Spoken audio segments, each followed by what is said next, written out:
আসসালামু আলাইকুম ভিউয়ার্স, আজকে আমি আপনাদের জন্য নিয়ে এসেছি একটি অসাধারণ একটি ইভিনিং স্ন্যাক।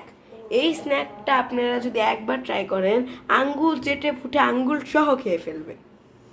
তো সবার আগে একটি পাতিলে পানি নিয়ে নেবেন, গ্যাসটা অন করে ফেলবেন এবং ওই পানিতে একটু লবণ দিয়ে দিবেন, স্বাদ মতো লবণ। তারপর আদা রসুনের একটি পেস্ট দিয়ে দিবেন এবং এটাকে একটু মিক্স হতে দিবেন। তারপর এখানে কালো লাল মরিচের গুঁড়া দিয়ে দিবেন 1 চামচ। এটা দেখতে কিছুটা এমন মনে হবে, যদিও এখন আপনারা ভালোভাবে বুঝতে পারছেন না, তবে এটা সুন্দর লাগবে। তারপর এখানে একটু ধনিয়া গুঁড়া দিয়ে দিবেন, তারপর একটু হলদি অথবা হলুদ দিয়ে দিবেন। তারপর এটাকে ভালোভাবে মিক্স করবেন।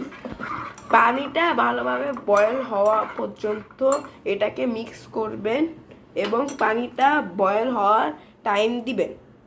যতক্ষণ এই পানিটা বয়েল হচ্ছে ততক্ষণ একটি লাইক, একটি কমেন্ট, একটি শেয়ার এবং একটি সাবস্ক্রাইব করে দিবেন। আর যারা অলরেডি করে দিয়েছেন, থ্যাংক ইউ। পানিটা ভালোভাবে ফুটার পর 1 কাপ চালের গুঁড়া দিয়ে দিবেন। দেওয়ার পর ভালোভাবে এদিক ওদিক নাড়াচাড়া করে মিক্স করে নেবেন। এটা দেখতে কিছু এমন লাগবে। এরপর অল্প পরিমাণের আটা দিয়ে দিবেন, দিয়ে ভালোভাবে মিক্স করবেন। এটা শেষে কিছুটা এমন লাগবে। তারপর এটাকে একটা প্লেটে ঢেলে নেবেন। ঢালার পর এটা কিছুটা এমন লাগবে। প্রথমত গরম অনেকটা থাকবে, কিন্তু তারপর যখন হালকা একটু হাত দিয়ে সহ্য করার মতো গরম হয়ে যাবে, তখন আপনারা এটাকে ভালোভাবে মিক্স করবেন। মিক্স করার সময় আটা অ্যাড করবেন এবং অ্যাট লাস্ট একটু পেঁয়াজও অ্যাড করবেন। এখন আপনারা যে কোনো মন চায় শেপ করতে পারেন। আমরা এখানে একটু ওভেল শেপ করছি। আপনারা যদি আমাদেরকে স্পন্সর করতে চান তাহলে আমাদেরকে কমেন্টে জানাবেন এবং সেখানে আপনাদের নাম্বারটা দিয়ে দিবেন। আমরা নিজে থেকে আপনাদের সাথে কন্ট্যাক্ট করব। এগুলা এমন করে করে শেপ করে নেবেন। আপনারা শেপ করে নেওয়ার পর কিছুটা এমন মনে হবে।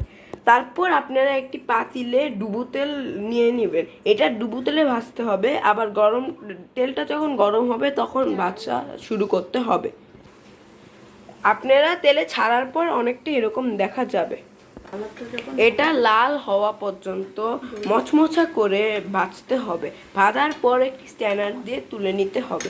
আমরা এটাকে ভাজার পর স্ট্যানার দিয়ে তুলে নেব, সেটা আপনাকে দেখিয়ে নেব। এই যে এরকম করে স্ট্যানার দিয়ে তুলে নেবেন, আর কালারটা অনেকটা এরকম হবে। আঙ্গুল দিয়ে আপনারা চেলে দেখতে পারেন যে মচমচা হয়েছে নাকি না। এটা ভাজার পর কালারটা কিছু এমন হবে। এটির ফাইনাল লুক কিছুটা এমন হবে। আপনারা এটিকে আলাদা আলাদা অঞ্চলে আলাদা আলাদা নামে ডাকতে পারেন। আমার মা এটি বানায়। আমরা এটিকে ইভিনিং স্ন্যাক হিসাবেই ধরে তুলেছি। এটি ভাঙলে ভিতর থেকে কিছুটা এমন মনে হবে। আপনারা লবণটি স্বাদ মতোই দিবেন। আমরা একটু কম করে দিয়েছি, আপনারা লবণটি স্বাদ মতোই দিয়ে নেবেন। Okay guys, that's it for this video. Leave a like if you enjoy this video. আর আশা করি আপনাদের এই ভিডিওটা ভালো লেগেছে। আপনাদের যদি অন্য কোনো এরকম টিউটোরিয়াল লাগে, আপনারা আমাদেরকে অবশ্যই কমেন্ট সেকশনে জানাবেন। আল্লাহ হাফেজ, আসসালামু আলাইকুম।